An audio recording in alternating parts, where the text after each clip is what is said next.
Tonight, we'll be talking about the media's responsibility and culpability for the hysteria surrounding the trial of Kyle Rittenhouse. America is an advanced nation that has progressed from its roots as an agrarian economy to one of the most powerful industrial economies, and finally to its present form as an information-based economy.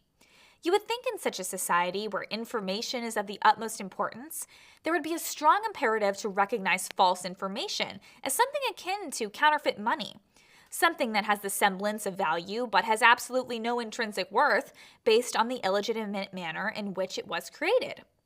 It stands to reason that the people born and raised in such an environment would be very savvy in this regard and would reject this kind of information. This, unfortunately, is not the case. A good portion of our population are being fooled by the left-wing media. And while the left acts like they're against misinformation, left-wing journalists, or should I say activists, are actually the ones propagating it. Let's look more closely. On Friday, the 19th of November, a jury in Kenosha, Wisconsin, unanimously agreed to acquit young Kyle Rittenhouse on all charges in a case where he was alleged to have committed multiple murders of protesters in cold blood. The jury saw that a single man was being pursued by an incensed mob of violent thugs who screamed their intent to kill or cranium Kyle. The footage, much of it coming from freelance journalist Drew Hernandez, who we will talk to in a few moments, showed in stark detail the story of a man in retreat running from the mob only to be cornered and attacked. Kyle fought to save his life, and the footage shows clearly that if he had not, he would likely be dead. Far from offering a conflicting narrative, other footage presented at the trial corroborated this turn of events. Kyle was always innocent. Only someone who never saw that footage would say otherwise. And even Kyle himself told Tucker Carlson in his interview that he only wished Joe Biden and others would actually watch the footage and watch the trial. And yet, many people on the left did say Kyle Rittenhouse was guilty of murdering two innocent protesters even before the verdict came out. Why? Because the media told them to believe that. From the start, the media has been lying about the events in Kenosha, about Kyle Rittenhouse, about his attackers, and even about the law. The November 21st Epoch Times article by Zachary Stieber has cataloged some of these lies and how they managed to replace the truth as the most widely accepted narrative of Kenosha. These lies included Kyle was a white supremacist, a member of a militia group who shot 3 black men. False, false, and false. He carried an illegal firearm across state lines. False. The gun in question was an AK-47. False. That Kyle shot a protester in the back. False. That Kyle, quote, drove in from Illinois armed for battle, actively seeking confrontation. The left claimed he had no connection to Kenosha. This is where the left repeated the phrase, he had no business being in Kenosha. False, false, and false again. If one only listened to the left-wing media without looking into facts, you may just be someone who believes these lies. A simple correction of any of these manifest falsehoods would have gone a long way by the media and would perhaps set the record straight on the facts. But no, the media ran with these lies anyway, defaming an innocent young man who was the only living person for miles trying to do the right thing as the city of Kenosha burned. But this is only a small capillary of the stream of lies that have infected our nation's media with vitriol, deceit, and contempt for the American people and for truth. Let's look at another example briefly. We can go back to the reason the protesters were there in Kenosha in the first place. The police shooting of Jacob Blake. The media said it was unjustified, but that was not true. Many in the media lied and said he was unarmed. That was not true. They said he did not resist arrest. Untrue. And they even said he was killed by police. Not true. So the reason the rioters and arsonists and vandals were terrorizing Kenosha in the first place was due largely to a false narrative constructed purely from media lies.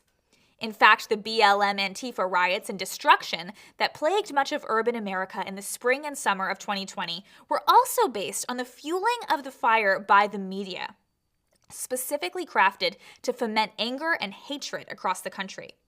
David Horowitz, who I recently interviewed on my show, wrote, "I Can't Breathe, How a Racial Hoax is Killing America." In that book, he details another slew of lies proffered by the media.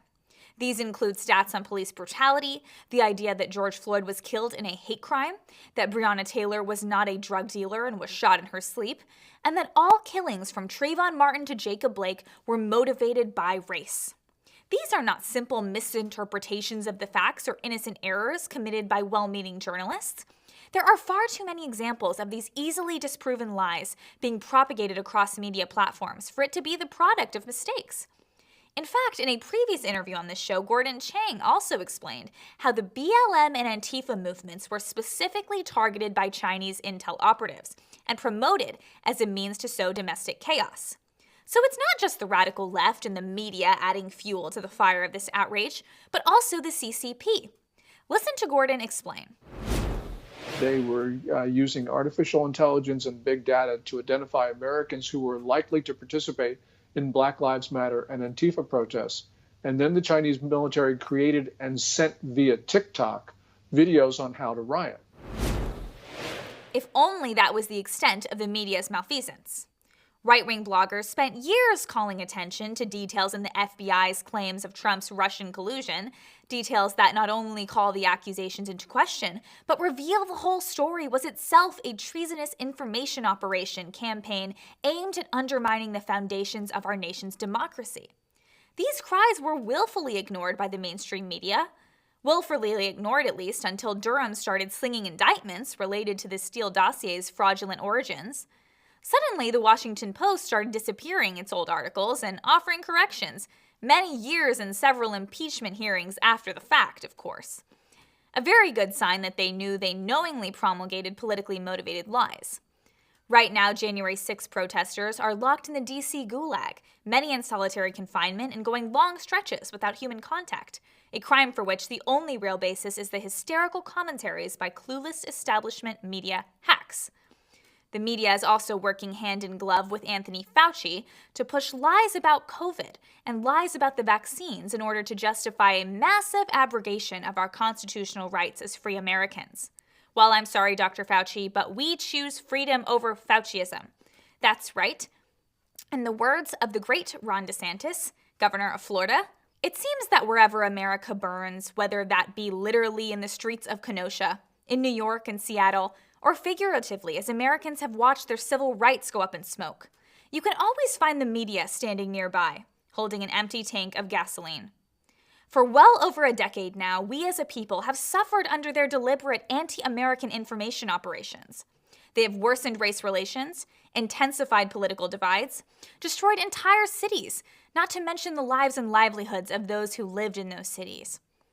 As a result of this constant lying about matters which affect our own health and safety, the media has lost all respectability. A Reuters Oxford poll in June revealed that in a list of 46 countries, the U.S. was dead last in media trust. Just 29% of people said they trust our news. A July poll by Rasmussen revealed that 58% of voters agree that the media are, quote, the enemy of the people. An October survey by Issues and Insights showed how the media lost 16% in trust over the past 8 months alone. Thank you, Joe Biden's media. Analysts claimed that media trust was in a, quote, free fall. Things must be really bad. So bad, in fact, that the Biden administration wants to subsidize companies engaged in journalism to the tune of $50,000 annually per employee. Ostensibly meant for, quote, local news journalists, the program allows just about any corporation with less than 750 employees to participate. Even this will not save American establishment media. For a time, they will continue to limp along on taxpayer life support and revenue from hostile anti-American multinationals willing to pay for their worthless space. In time, they will fade away, a victim of their own deceit. But are we really willing to let that be the final word? After all these decades of lying, shouldn't the media be held accountable? Shouldn't their wrongs be brought to light so they face a reckoning greater than a gentle fade at twilight? Shouldn't the truth prevail? It's a question we Americans need to ask. Now that we have taken the media to task for its role not only in the trial, but in the events leading up to the trial, it's only fitting that our interview today is with arguably the only true journalist on the site during the Kenosha unrest and a key witness for the defense. Now we get to speak to the man who was on the scene, who testified in the trial of Kyle Rittenhouse, Drew Hernandez. Drew is an investigative reporter and commentator. You may have seen him with Joe Rogan on The Blaze or with Tucker Carlson. He is breaking stories. Drew, I'm delighted to have you join me. Thank you for having me. Drew, let's start out with you telling us a little bit about yourself. How did you become a journalist, and what's your story in entering this crazy field?